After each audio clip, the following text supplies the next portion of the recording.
Praise the Lord, ஹல்லேலூயா. சீயோன் சிலுவை தியானத்திற்கு அன்போடு இயேசு கிறிஸ்துவின் நாமத்தில் உங்களை வரவேற்கிறேன். இன்று தினத்திலும் சிலுவையில் இயேசுவின் குரல் இரண்டாவது குரலாக இரட்சிப்பின் குரல் சிலுவையிலிருந்து ஒலித்ததை நாம் தியானிக்கப் போகிறோம். ஆண்டவராய் கிறிஸ்துவானவர் சிலுவையில் அடையப்பட்ட வேதனைகளோடு கூட தனது வலப்பக்கத்தில் அடையப்பட்டதான அந்த கள்ளனுடைய விண்ணப்பத்திற்கு ஆண்டவராகிய கிறிஸ்துவானவர் இங்கே மறுமொழி கொடுக்கிறதை குறித்து நாம் பார்க்கிறோம். ஆம், விண்ணப்பத்திற்கு மறுமொழி கொடுக்கிற, உத்தரவு கொடுக்கிறவர்.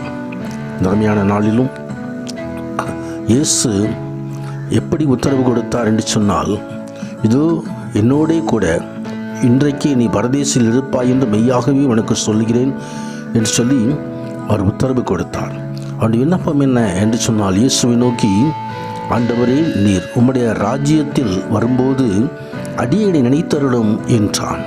கர்த்தருடைய நாமத்திற்கு மகிமை உண்டாவதாக. ஆம், மனம் திரும்பியவனாய் முதலாவது நிந்தித்த அவன் இப்பொழுது மனம் திரும்பியவனாய் ஒருவேளை பக்கத்தில் உள்ள இன்னொரு கள்ளன், அவனோடு அறையப்பட்ட இன்னொரு கள்ளன் பரிகாசம் பண்ணி கொண்டு அங்கே நிந்தித்து கொண்டிருக்கிறான். இந்த நேரத்தில் இவனுக்கு ஒரு மனம் திரும்புதல் வந்தது, ஒரு விசுவாசம் வந்தது. ஆம், ஆண்டோடைய ராஜ்யத்தை குறித்ததான நினைவு வந்தது. நான் மனம் திரும்பி அந்த ராஜ்யத்தின் பிள்ளைகளாய் மாற வேண்டும் என்று சொல்லி ஒரு விசுவாசம் வந்தது. முதலாவது தேவனுடைய ராஜ்யத்தையும் நீதியையும் தேடுங்கள், அப்பொழுது இவையெல்லாம் உங்களுக்கு கொடுக்கப்படும் என்று சொல்லி மத்தேயு 6:33 தெரிவிக்கிறது.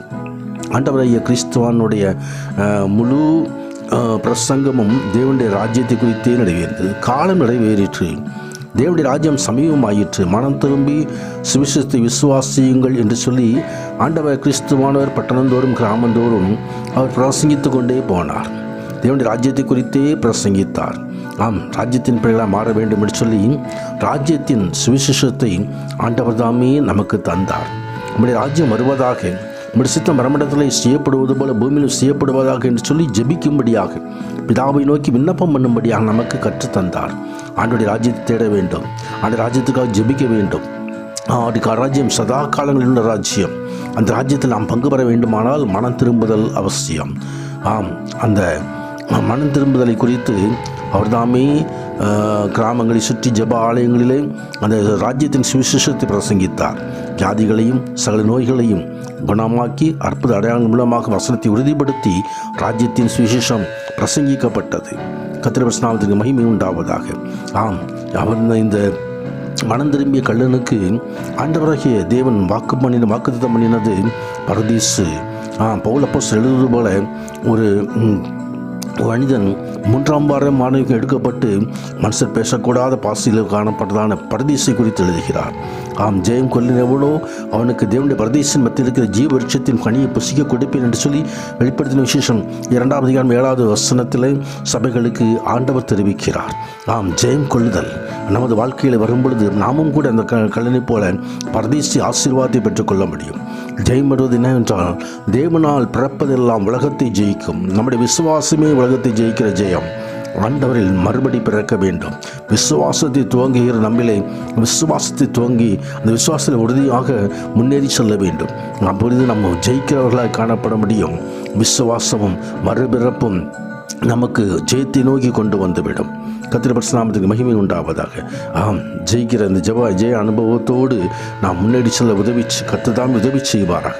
இயேசுவானவர் தேவனுடைய குமாரன் என்று விசுவாசிக்கிறவனை என்று உலகத்தை ஜெயிக்கிறவன் யார் என்று சொல்லி அப்போஸ்தலர் கேள்வி கேட்கிறதை 1 யோவான் 5ஆம் அதிகாரம் 5வது வசனத்தில் நாம் பார்க்கிறோம். கர்த்தருடைய நாமத்துக்கு மகிமை உண்டாவதாக. அவரை விசுவாசிக்க வேண்டும். விசுவாசமே நமக்கு ஜெயத்தை கொண்டு வந்துவிடும். கர்த்தருடைய நாமத்திற்கு மகிமை உண்டாவதாக. ஆபிரகாம் விசுவாசித்தான், அது நீதியாக எண்ணப்பட்டது. அதே போல நாம் விசுவாசத்தில் உறுதியாக இருக்கும் பொழுது தேவன் தாமே நமக்கு ஜீவ விருட்சத்தின் அந்த கனியை அவர் தருவார். அது பரதேச மத்தியில் நடுக்கப்பட்டிருக்கிறது. ஜீவ விருட்சத்தை ஆதியாகமத்திலே அவர் உலகத்தை உருவாக்கும் பொழுது ஏதேன் தோட்டத்தில் அதை வைத்திருந்தார். என் மனிதன் பாவத்தின் காரணமாக ஏதேன் தோட்டத்தை இழந்து விட்ட போதிலும் அது பரதீசில் இருக்கிறது. அது மாதந்தோறும் தன் கனியை கொடுக்கும். விருட்சத்தின் இலைகள் ஜனங்கள் ஆரோக்கியமான ஏதுவானவைகள். ஆம், நாமும் இந்த ஜீவ விருட்சத்தை பெற்றுக்கொள்ளும்படி அருளாத கிறிஸ்துவோடு சிலுவை சுமந்து முன்னேறி